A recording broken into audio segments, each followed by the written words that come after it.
ये कहानी एक ऐसे लड़के की जो कि अपने प्रेजेंट लाइफ में कुछ भी नहीं कर पाता और एक दिन जब उसकी डेथ होती है तो वो एक नए वर्ल्ड में रिकार्नेट होता है और उसके बाद वो उस पूरे के पूरे वर्ल्ड का दी मोस्ट पावरफुल एंटिटी बनता है। तो कहानी शुरू होती है हमारे मेन कैरेक्टर से और तभी वो हमें बताता है कि वो 37 साल का है और आज तक इसकी कोई भी गर्लफ्रेंड नहीं रही है और ये जिंदगी भर हमेशा से दुखी और अकेला रहा है। और उसके बाद ये रास्ता क्रॉस करता है और तभी इसे दिखता है अपना दोस्त जो कि अपनी एक सुंदर सी गर्लफ्रेंड के साथ वहां पर था।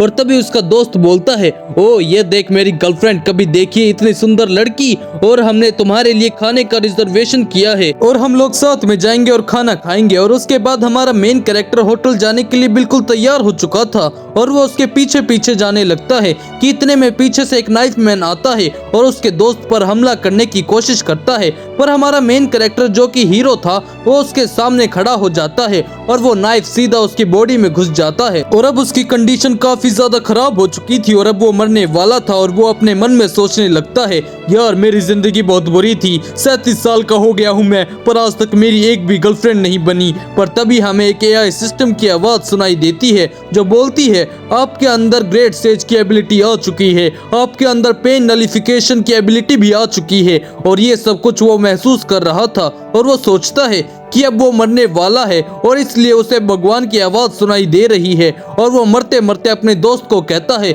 मेरे भाई मेरा एक बहुत इंपॉर्टेंट काम कर दे यार। और उसका दोस्त रोते रोते बोलता है, तुमने मेरी जान बचाई है तो जो भी तुम बोलोगे वो मैं करने के लिए बिल्कुल रेडी हूँ। और ये कहता है, चाहे कुछ भी हो जाए प्लीज यार, तुम्हें मेरे घर जाकर मेरी हार्ड ड्राइव को डिस्ट्रॉय करना है और साथ ही साथ मेरे कंप्यूटर को भी डिस्ट्रॉय करना है। और उसके बाद अचानक से हमारा मेन कैरेक्टर मर जाता है और ये किसी नए वर्ल्ड में स्लाइम के रूप में रिकार्नेट होता है।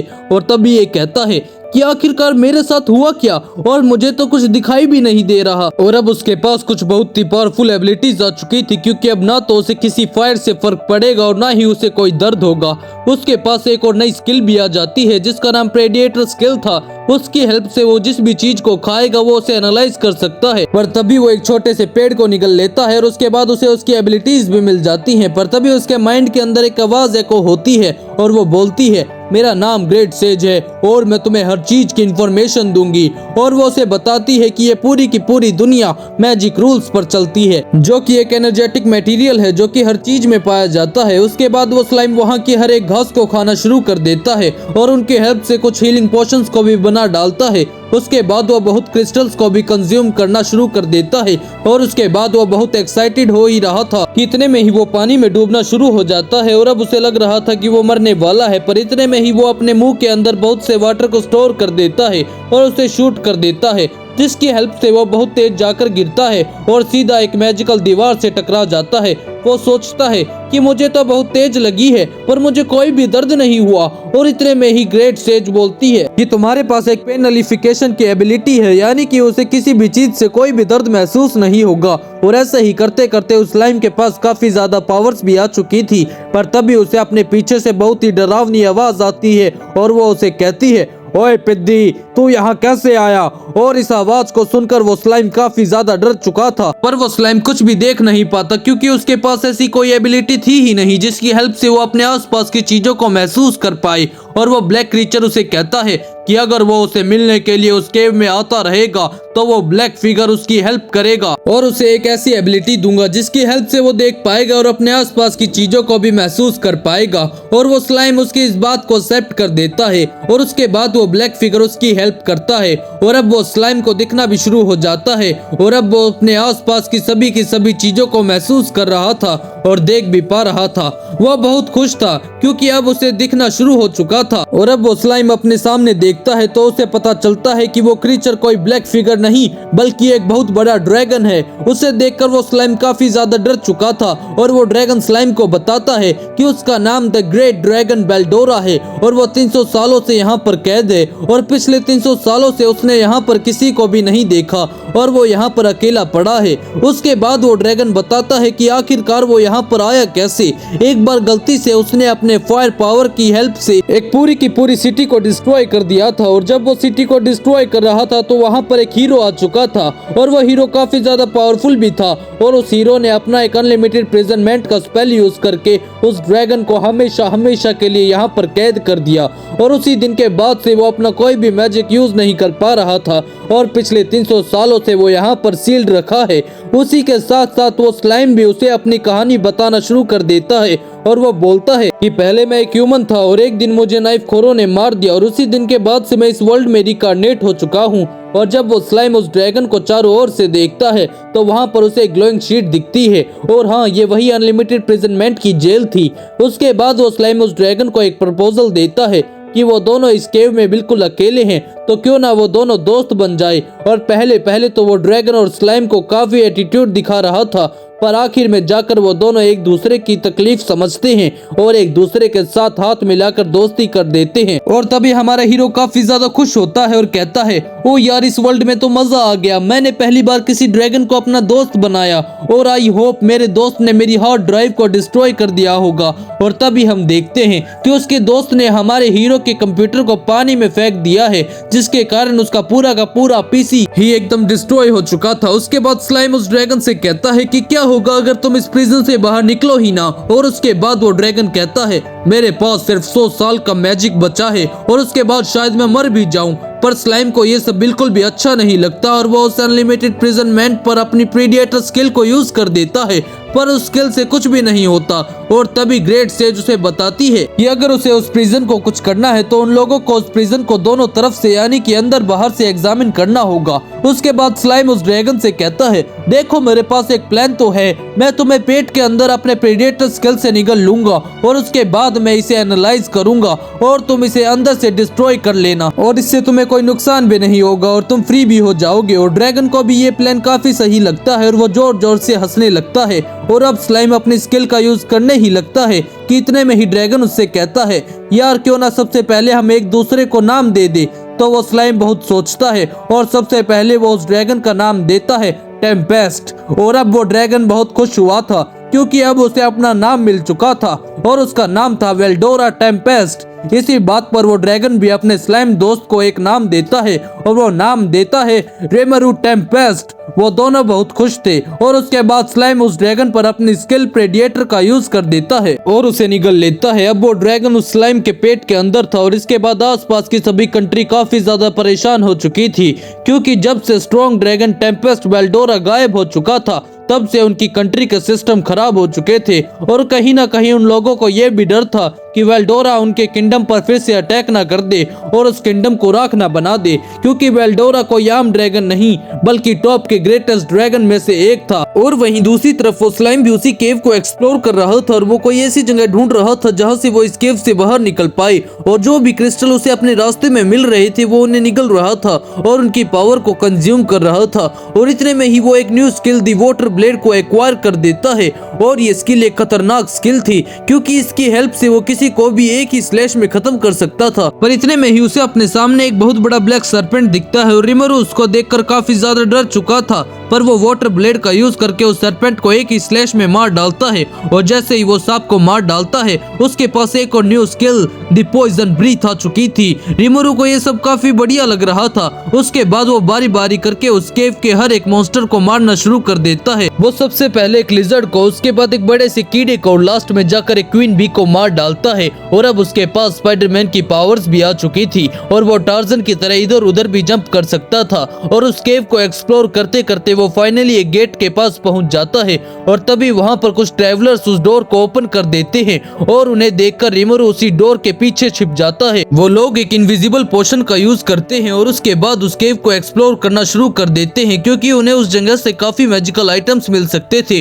पर ये मौका देखते ही रिमरू फाइनली उस केव से बाहर निकल जाता है और वो पहली बार इस दुनिया को बाहर से देखता है। रिमरू आराम से धूप के नीचे चिल कर रहा होता है कि इतने में ही वहां पर काफी सारे लोग आ जाते हैं जो कि गॉब्लिन्स थे, और वो वहाँ पर आ जाते हैं। पर वो लोग रिमरू से काफी ज्यादा डर रहे थे क्योंकि उन्हें लग रहा था कि रिमरू कोई खतरनाक मॉन्स्टर है। और इतने में ही रिमरू उनसे बातें करना शुरू कर देता है और वो लोग रिमरू के फैन बन जाते हैं। और वो गॉब्लिन लोग उसे कहते हैं, अरे सर प्लीज आप हमारे मालिक बन जाओ। और उसके बाद वो गॉब्लिन लोग रिमरू को अपने विलेज ले जाते हैं और उस गांव के मुखिया रिमरू को बताते हैं कि बहुत सालों पहले हमारे भगवान ड्रैगन बेल्डोरा हमारी रक्षा करते थे, पर जब से वो गायब हुए हैं तब से बाकी मॉन्स्टर हमें बहुत मारते हैं और यहाँ तक कि उन लोगों ने मुझसे मेरे बेटे को भी छीन लिया है। और वो लोग रिमरू को उनका नया भगवान बनाने की कोशिश कर रहे थे क्योंकि उन्हें लग रहा था कि रिमरू यहाँ पर सबसे स्ट्रॉन्गेस्ट है। पर रिमरू को ये सारी बातें कुछ भी समझ में नहीं आती और वो ग्रेट सेज को उसकी मदद करने को बोलता है और ग्रेट सेज उसे बताती है कि अब उसका ऑरा काफी ज्यादा खतरनाक हो चुका है और इसी की वजह से वो गॉब्लिन लोग उससे काफी ज्यादा डर रहे थे। और गॉब्लिन लोग रिमरू से विश मांगते हैं कि उनके इलाके में बहुत सारे डायर वुल्फ्स आते हैं और वो गॉब्लिन्स को मार डालते हैं क्योंकि वो सभी गॉब्लिन से काफी ज्यादा ताकतवर हैं और उनकी तादाद लगभग 100 से भी ज्यादा है। और इन सभी बातों को सुनकर रिमरू भी काफी ज्यादा दुखी हो जाता है और वो विलेज के एल्डर से पूछता है कि अगर मैंने इस विलेज को बचा लिया तो आप लोग मुझे क्या दोगे। और वो एल्डर रिमरू से कहता है, देखो हमारे पास रॉयल्टी देने के अलावा और कुछ भी नहीं है। और वो सभी के सभी लोग रिमरू के सामने झुक जाते हैं और अब रिमरू भी उनकी हेल्प करने के लिए तैयार हो चुका था और अब रिमरू उन गॉब्लिन लोगों का लीडर बन चुका था। उसके बाद रिमरू उन गॉब्लिन लोगों को थोड़ा मोटिवेट करने की कोशिश करता है क्योंकि इसे पता था कि इन लोगों से होने वाला तो वैसे भी कुछ नहीं है।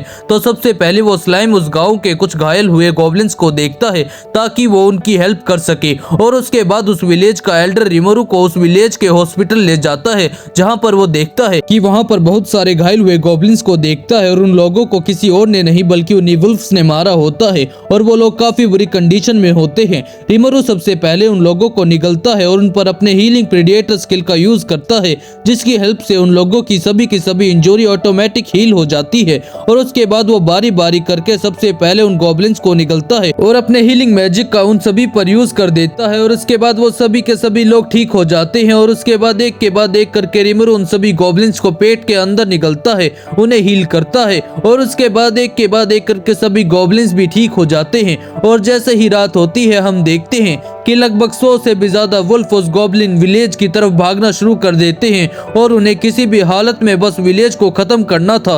और उसी के साथ साथ उनका मकसद सिर्फ एक ही था कि उन्हें किसी भी हालत में गॉब्लिन्स को खत्म करना है। और वो वुल्फ्स गॉब्लिन्स को मारने के लिए उनकी तरफ बढ़ते हैं पर इतने में ही अचानक से उनमें से बहुत से वुल्फ अचानक से मरना शुरू कर देते हैं और ये सब कुछ रिमरू अपनी स्टील थ्रेड की एबिलिटी से कर रहा था।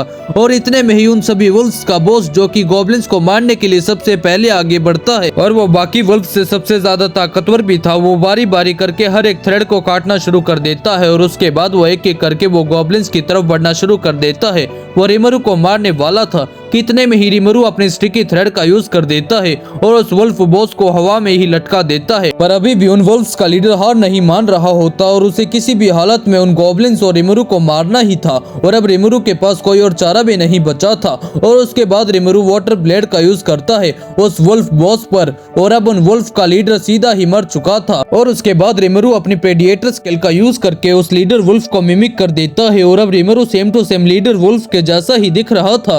और उसके बाद रिमरू बहुत जोर से दहाड़ता है जिसके कारण वो बाकी बचे वुल्फ्स भी उससे डर चुके थे। और अब उसके बाद वो वुल्फ्स गॉब्लिन और रिमरू से माफी मांगते हैं और लीडर का बेटा रिमरू से कहता है, अरे सर आप हमें माफ कर दो, हम लोग सिर्फ आपके लिए ही काम करेंगे। अब और उसी दिन के बाद से उस गॉब्लिन विलेज में गॉब्लिन्स और वुल्फ्स दोनों ही साथ मिलकर रहना शुरू कर दिए थे। और उसके बाद स्लाइम सोचता है, यार इन गॉब्लिन्स और वुल्फ्स का नंबर तो सेम ही है। और तभी वो उन लोगों का पेयरअप कर देता है, यानी कि वो हर एक गॉब्लिन को हर एक वुल्फ दे देता है ताकि वो लोग साथ मिलकर काम करें और साथ मिलकर इवॉल्व हो जाएं। रिमरू गॉब्लिन्स और वुल्फ्स की कुछ टीम्स बनाता है और उनमें से कुछ टीम्स खाना ढूंढेंगी, कुछ टीम्स शेल्टर ढूंढेंगी और कुछ लोग बाकी चीजें भी ढूंढेंगी। पर रिमरू उन लोगों से ठीक से कम्युनिकेट नहीं कर पा रहा था और इसलिए वो उन लोगों को कुछ नाम देने का काम करता है। और ये सुनकर सभी गॉब्लिन्स और वुल्फ्स दोनों ही काफी ज्यादा खुश हो चुके थे।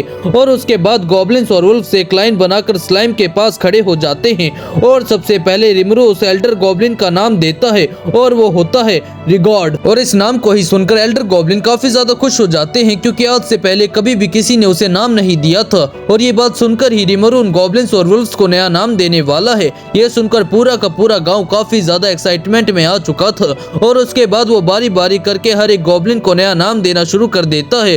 तुम्हारा नाम गोपेट, गोची, गोब्स, और ऐसा करते करते वो हर एक गॉब्लिन को नाम दे देता है। और अब बारी थी वुल्फ्स की। तो सबसे पहले वहाँ पर उसी वुल्फ लीडर का बेटा आया था जिसे कि रिमरू ने मार दिया था। और रिमरू सोचता है कि इसके सर पर एक स्टार है तो इसका नाम होगा रंगा। पर तभी अचानक से रिमरू बेहोश हो जाता है और ग्रेट सेज उसे बताती है कि उसका इंटरनल मैजिक बिल्कुल लो हो चुका है और अब वो रिकवर होगा सीधा 3 दिन बाद, यानी कि अब रिमरू अब सीधा 3 दिनों के बाद उठेगा। और उसके बाद फाइनली रिमरू 3 दिनों के बाद अपनी लंबी नींद से उठ जाता है और उसके सामने दिखती है एक मस्त सी गॉब्लिन। और तभी हम देखते हैं कि रिगार्ड अब बिल्कुल एकदम जायंट रिगार्ड में बदल चुका है। और अब रिगार्ड रिमरू को बताता है कि जब किसी मॉन्स्टर को नाम मिलता है तो वो इवॉल्व होना शुरू कर जाते हैं। और तभी हम देखते हैं कि रंगा, जिसे कि रिमरू ने नाम दिया था, वो काफी ज्यादा ताकतवर बन चुका है। और अब वो सभी के सभी गांव वाले भी काफी ज्यादा खुश हो जाते हैं, क्योंकि उनका गॉड रिमरू अब होश में आ चुका था। और उसके बाद रिमरू रंगा से पूछता है कि मैंने तो सिर्फ तुम्हें ही नाम दिया था, पर ये बाकी वुल्फ भी आखिरकार इवॉल्व कैसे हो गई। तो रंगा कहता है कि हम सभी डाई वुल्फ एक ही एंटिटी के हैं, और जैसे ही आपने मुझे नाम दिया हमारे क्लैन का वही नाम हो चुका था। और अब हमें द टेम्पेस्ट वुल्फ। और अब रिमरू उस पूरे के पूरे विलेज का चीफ बन चुका था। और अब रिमरू उस विलेज में कुछ 3 रूल्स को सेट करता है। और ऐसा करके वो कहता है, फर्स्ट रूल है कि हम कभी भी इंसानों को नहीं मारेंगे। और दूसरा रूल ये है कि हम कभी भी आपस में नहीं लड़ेंगे।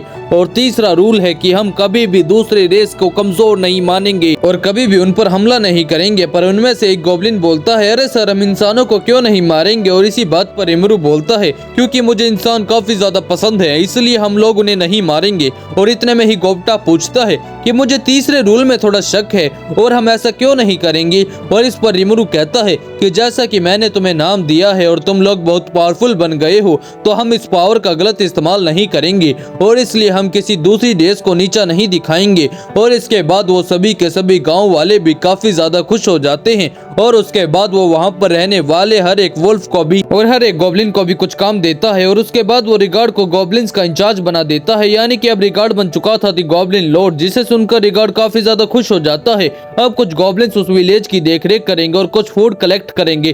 पर इस विलेज की सबसे बड़ी दिक्कत थी घर और कपड़ों की, क्योंकि उन गॉब्लिन्स को ना तो कोई कपड़े बनाने आते थे और घर तो दूर की बात थी। फिर रिमरू रिगार्ड से कहता है, क्या तुम किसी को जानते हो जिसे कि घर और कपड़े बनाने आते हो। तो रिगार्ड कहता है, मास्टर, कुछ ड्वार्फ यानी कि बोने, वो बहुत अच्छे घर और कपड़े बनाते हैं। और रिमरू कहता है कि मैं उन बोनों को ढूंढने के लिए खुद जाऊंगा और तब तक रिगार्ड को इस विलेज की सुरक्षा करनी होगी। और उसके बाद उनमें से कुछ गॉब्लिन्स और वुल्फ्स रिमरू के साथ ड्वार्फ मैन को ढूंढने के लिए उसके साथ निकल जाते हैं। वो लोग बहुत समय तक बस ट्रैवल ही करते हैं, क्योंकि ड्वार्फ्स का टाउन काफी ज्यादा दूर था। और तभी रिमरू रीगर से पूछता है कि आखिरकार उसके बड़े भाई को सबसे पहले नाम किसने दिया। और रीगर कहता है कि उसे एक डीमन लॉर्ड के ऑफिसर ने नाम दिया था।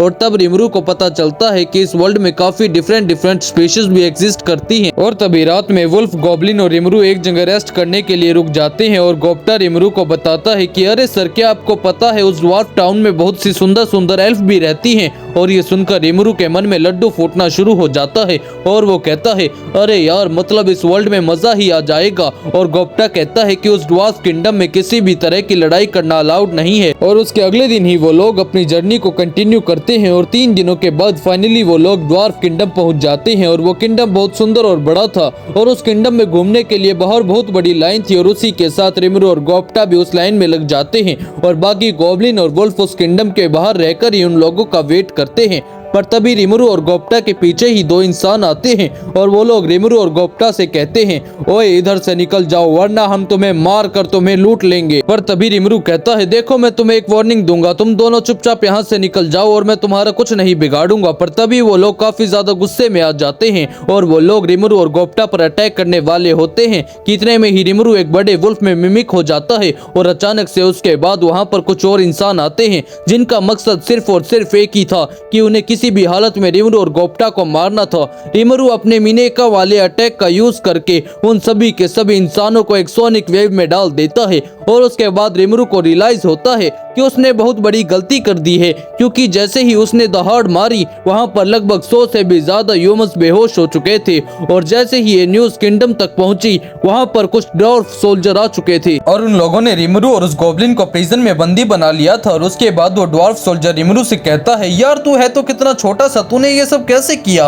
और उसके बाद वो लोग आपस में बातें कर रहे होते हैं, कितने में ही वहाँ पर एक छोटा सा सोल्जर आ जाता है और वो अपने कैप्टन को बताता है कि उनके कुछ साथी जो कि केव में काम कर रहे थे वो लोग काफी ज्यादा जख्मी हो चुके हैं और अब वो लोग काफी बुरी हालत में हैं, क्या पता उनमें से कुछ लोग मर ही जाए। और ऊपर से वो लोग उन्हें हील भी नहीं कर सकते क्योंकि उनके पास कोई भी हीलिंग पोशन था ही नहीं। पर तभी रिमरू उनकी ये बातें सुन रहा होता है और उनके लिए एक पूरा का पूरा टैंक भर के हीलिंग पोशन बना लेता है और उस पूरे के पूरे हीलिंग पोशन को उस कैप्टन को दे देता है ताकि वो अपने दोस्तों की मदद कर सके। और कुछ समय गुजरने के बाद वो सोल्जर कैप्टन फिर से रिमरू के पास आता है और उसे उस हीलिंग पोशन के लिए शुक्रिया करता है क्योंकि रिमरू ने उसके दोस्तों की जान बचाई थी। और वो सोल्जर भी अब उस गॉब्लिन और रिमरू को फ्री कर देता है और वो बोलता है, अगर आपको कभी भी किसी भी चीज की जरूरत पड़े तो मुझे जरूर बताना, मैं हमेशा आपकी हेल्प करूंगा। और तभी रिमरू उसे कहता है कि उसे कुछ ड्वार्फ की तलाश है जो कि उसके गांव वालों को क्राफ्टिंग और क्लोथिंग का काम समझा पाए। और उसके नेक्स्ट दिन ही वो सोल्जर रिमरू को सिटी के बेस्ट ब्लैक स्मिथ के पास ले जाता है जो कि उसी का बड़ा भाई था।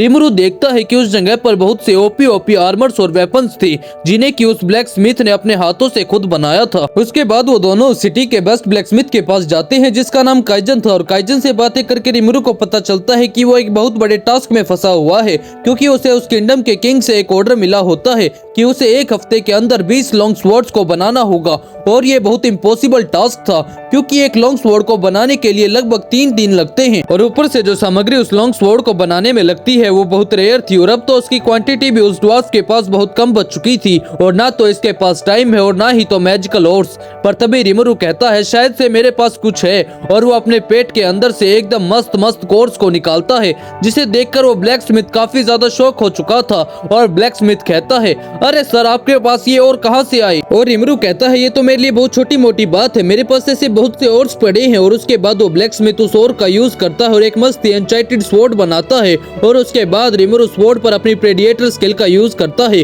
और उस स्वॉर्ड की लगभग 20 कॉपीज बना देता है। और ये देखकर वो ब्लैक स्मिथ काफी ज्यादा खुश हो चुका था और वह ब्लैक स्मिथ कहता है, यार इसी बात पे ना मैं आपको एक पार्टी दूंगा, यही पास में एक मस्त सा बार है और वहाँ पर बहुत सी एल्फ रहती हैं जो कि काफी ज्यादा खूबसूरत है। और ये सुनकर रिमरू काफी ज्यादा खुश हो चुका था और उसके बाद वो ब्लैक स्मिथ और रिमरू उस बार में पहुंच चुके थे।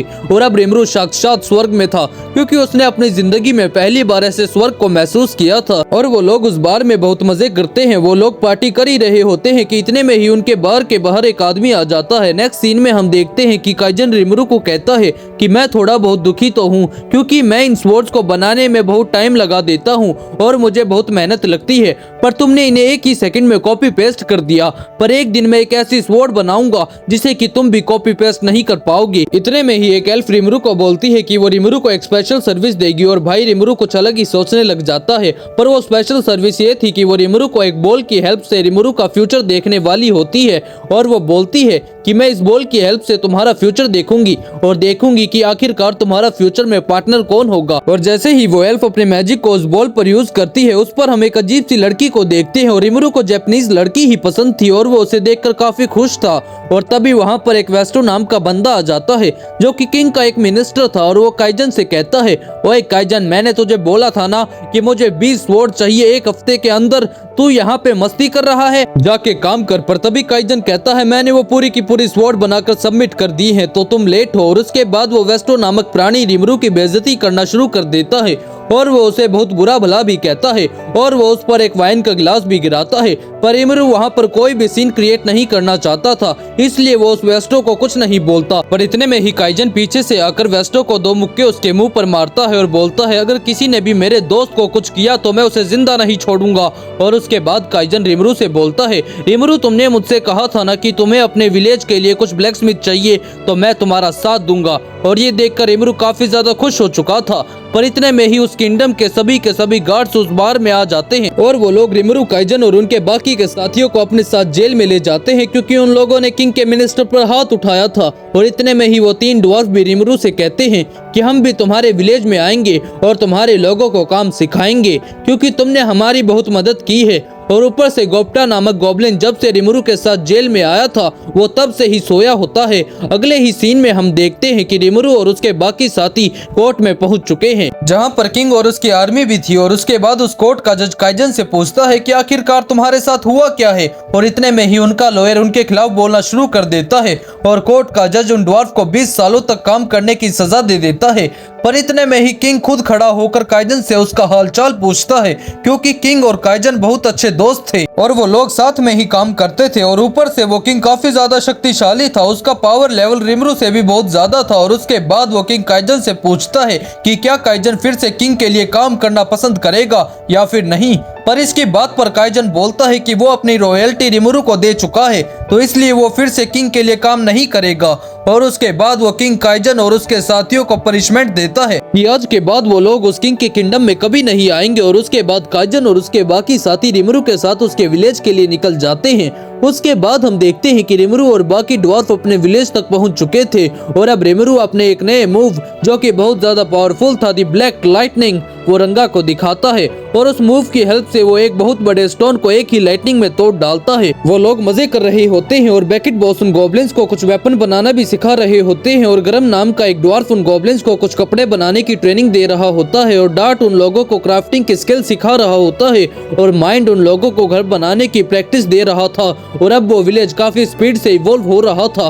और इतने में ही हम देखते हैं कि उस विलेज में और भी बहुत से गॉब्लिन्स आ जाते हैं, क्योंकि वो सब लॉर्ड रिमुरु के फैंस थे और उनका नंबर लगभग 500 से भी ज्यादा था। तो रिमुरु सोचता है कि क्या होगा अगर वो उन लोगों को यहाँ से भगा दे। तो ग्रेट सेज उसे बताती है कि अगर ऐसा हुआ तो कुछ दिनों के अंदर ही वो गॉब्लिन्स किसी न किसी मॉन्स्टर का खाना बन जाएंगे। और ये देखकर रिमुरु को उन लोगों पर दया आती है और वो उन लोगों को उस विलेज में रहने के लिए अलाउ कर देता है।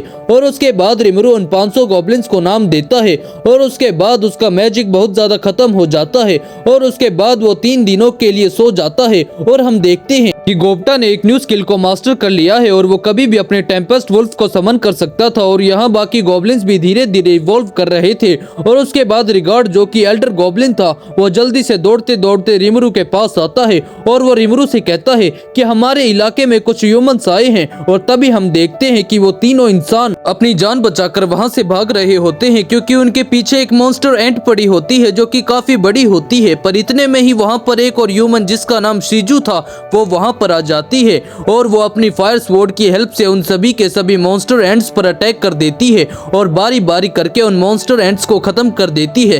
पर अचानक से उसकी पावर एकदम बिल्कुल से लो हो जाती है और वो उस मॉन्स्टर एंट का खाना बनने वाली होती है कि इतने में ही रिमुरु स्वैग से अपनी ब्लैक लाइटिंग का यूज करके उस एंट पर डालता है और उसे एक ही शॉट में खत्म कर देता है। और जैसे ही शिजू का मास्क नीचे गिरता है हम देखते हैं कि वो कोई और नहीं बल्कि वही लड़की थी जिसे कि रिमुरु ने उस बार में देखा था। और अब रिमुरु भी काफी ज्यादा खुश हो चुका था और वो लड़की काफी ज्यादा सुंदर थी। उसके बाद रिमुरु उन ह्यूमंस को अपने विलेज में ले जाता है और उन लोगों को थोड़ा खाना पानी देता है। और तभी रिमुरु को याद आता है कि उसने उन 3 नमूनों को कहीं तो देखा है। और तब ग्रेट सेज उसे बताती है कि उसने उन ह्यूमंस को सबसे पहले स्टार्टिंग में केव में देखा था। उसके बाद रिमुरु और उन ह्यूमंस में बहुत बढ़िया दोस्ती हो जाती है और शिजू ऐसे ही अकेले एक पहाड़ पर खड़ी होती है। और इतने में ही पीछे से रिमुरु उसके पास आ जाता है और उससे बातें करना शुरू कर देता है। तो तुम जापान से हो, मैं भी जापान से हूँ, मुझे जापानीज लड़की काफी ज्यादा पसंद है। और शिजू कहती है क्या तुम भी मेरी तरह इस वर्ल्ड में समन हुए हो? तो रिमुरु कहता है नहीं, मैं इस वर्ल्ड में रिकार्नेट हुआ हूँ। और तभी रिमुरु को कुछ याद आता है कि एक बार वेल्डोरा ने उसे बताया था कि जब 30 मेजिस मिलकर एक मैजिक परफॉर्म करते हैं तो एक हीरो समन होता है और वो हीरो काफी ज्यादा स्ट्रॉन्ग होता है। और उसके बाद शिजू रिमुरु को अपनी बैक स्टोरी बताती है कि आखिरकार कैसे ऐसे वो इस वर्ल्ड में आई। एक बार शिजू के घर के चारों ओर भयानक आग लग चुकी थी और वो अपनी जान बचाने के लिए वहां से भाग रही थी। इतने में ही उसे यहाँ पर किसी ने समन कर दिया था और उसके बाद शिजू और रिमुरु में काफी अच्छी दोस्ती हो जाती है। रिमुरु अपनी मेमोरीज की हेल्प से शिजू को फ्यूचर का जापान दिखाता है, जिसे देखकर शिजू काफी ज्यादा एक्साइटेड हो चुकी थी क्योंकि उसने बड़ी बड़ी ट्रेड्स और ऐसी चीजें कभी पहले नहीं देखी थी। पर इतने में ही काइजन रिमुरु के पास आता है और वो उसे कहता है अरे मास्टर, हमें ये तो बताओ कि हमें अपना नया घर कहाँ बनाना है। उसके बाद रिमुरु काइजन के साथ जाने लगता है और इतने में ही हमें शिजू के डार्क पास्ट को दिखाया जाता है, जिसमें हम देखते हैं कि जब शिजू को इस वर्ल्ड में समन किया गया था तो वो बहुत बुरी हालत में थी।